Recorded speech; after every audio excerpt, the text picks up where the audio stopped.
सर्वप्रथम मी आपल्या सगळ्यांचं मनापासून हार्दिक स्वागत करतो. या ठिकाणी नगरपालिकेच्या निवडणुकीच्या संदर्भात आज आपल्या महाराष्ट्राचे उपमुख्यमंत्री व माझे नेते आदरणीय अजितदादा पवार यांची सभा आज या परतूरमध्ये झाली. त्या ठिकाणी त्यांच्या भाषणामधून आपण सगळ्यांनी ऐकलेलंच आहे की इतका वेळ त्यांनी पहिल्या वेळेस दिला की परतूरसाठी त्यांनी स्पेशल मराठवाड्यात तिकडं संभाजीनगरमध्ये नाही, जालन्यामध्ये फक्त परतूरच या ठिकाणी त्यांनी सभेचं आयोजन दिलेलं आहे. निश्चितच परतूर नगरपालिका गेल्या 30 वर्षापासून निर्विवाद माझ्यासोबत आहे. एखाद्या 2 वर्षाचा अपवाद मधल्या जे 1 वर्षाचा काळ होता त्याचा सोडता त्या ठिकाणी एक 25 ते 30 वर्षापासून नगरपालिका सतत आहे. आणि मधल्या काळात 4 वर्ष प्रशासकाच्या काळात ज्या पद्धतीनं थोड्याशा अडचणी आल्या त्या ठिकाणी मी थोडंसं 4 वर्षात थोडं कमी पडलो, तरी लोकांनी प्रतिसाद मला त्या पद्धतीनं माझ्यावर पूर्ण विश्वास आहे. निश्चितच आज दादांनी बोलल्याप्रमाणे त्यांनी एकच सांगितलं की ह्या ठिकाणी तुम्ही नगरपालिका ताब्यात द्या, अर्थ खातं त्यांच्याकडे आहे.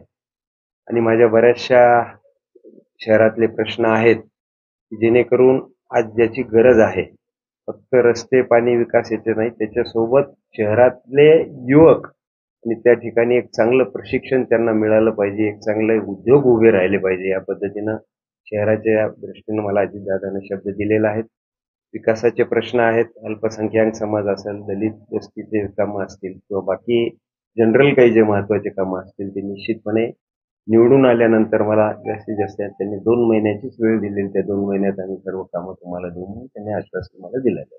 कारण मी त्यांच्या सोबतच होतो आज गाडीत, म्हणून त्यांनी जी चर्चा माझ्यासोबत केलेली आणि मला विश्वास आहे की त्या ठिकाणी अजितदादा जे बोलतात ते निश्चित करतात. म्हणून शहरातले जे काही मूलभूत प्रश्न आहेत, विशेष करून काही रस्त्याचे असतील, काही बाकीचे जे प्रश्न असतील, सिंचनाचे असतील, हे सगळे प्रश्न सोडविण्यासाठी नगरपालिका त्या ठिकाणी काम करते.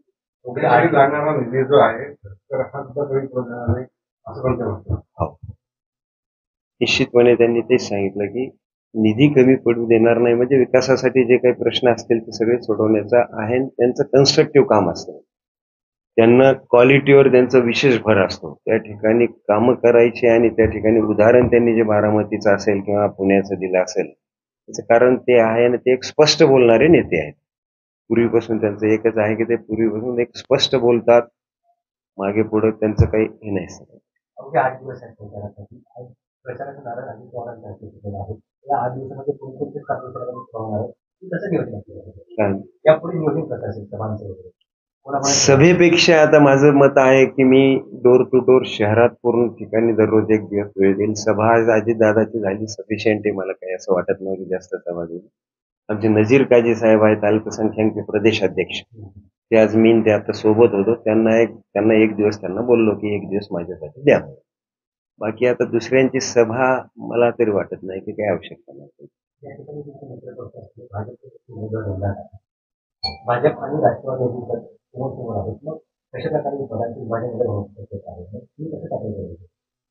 नाही, मला वाटत नाही काही ते मताचं. माझं परतूरच्या जनतेवर पूर्ण विश्वास आहे. गेली 30 वर्षापासून ते मला ऍक्सेप्ट करतातच. फक्त मी ह्यावेळेस माझ्या घरातून कोणालाही उमेदवारी दिली नाही. मी मुद्दाम नाही यावेळेस की कार्यकर्त्यांसाठी ही निवडणूक लढायची आणि कार्यकर्त्यांना ह्यावेळेस संधी देऊ म्हणून घरातला प्रतिनिधी पहिल्या वेळेस 25-30 वर्षाच्या काळात 91 पासून पहिल्या वेळेस नाही. आणि निश्चितपणे मला खात्री आहे परतूरच्या जनतेवर माझा विश्वास आहे, मतदारावर पूर्ण विश्वास आहे. त्यांना मागचे 3-4 वर्षात जो त्रास झाला प्रशासकाच्या काळात त्या ठिकाणी विशेष करून परतूर नगरपालिकेला मुख्य अधिकारी येऊ दिला नाही. या ठिकाणी बाकी जे काही कामं चालू होते BNCच्या मार्फत आणि बाकी वेगवेगळे नेते जसे जसे असतील ते नेते कामं करीत होते आणि त्या ठिकाणी कामाचा दर्जा बिलकुल व्यवस्थित नव्हता. पुन्हा आज परतूर शहर म्हणजे काय झालं की काही चांगलं झालं तरी माझ्या नावानंच बोलताना, वाईट झालं तरी मी नसताना सुद्धा ते माझ्या नावाची चर्चा होती.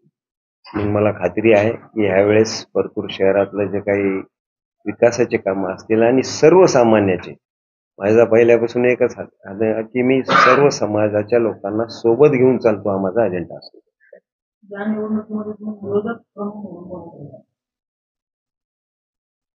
निवडणुकीत असणारे सगळेच विरोधक समजायला पाहिजे. आपण ते आपल्या विरोधात जे आहेत ते त्यांच्या कशाला एकाचं नाव सांगायचं त्या ठिकाणी. सगळेच असतात. म्हणजे या नगर परिषदेवर पुन्हा तुम्ही सत्ता काढूच ठेवा. हा, नगर परिषदेवर पुन्हा सत्ता काढूच ठेवा. 100%. अजित पवारांनी केलं पाहिजे. 100%. त्याची खात्री आहे मला. नगराध्यक्षाचा कॅन्डिडेट तुमच्या माहितीसाठी सांगतो की आजही तो 20 वर्षापासून नगरसेवक आहे. दादाने उल्लेख केला त्याचा.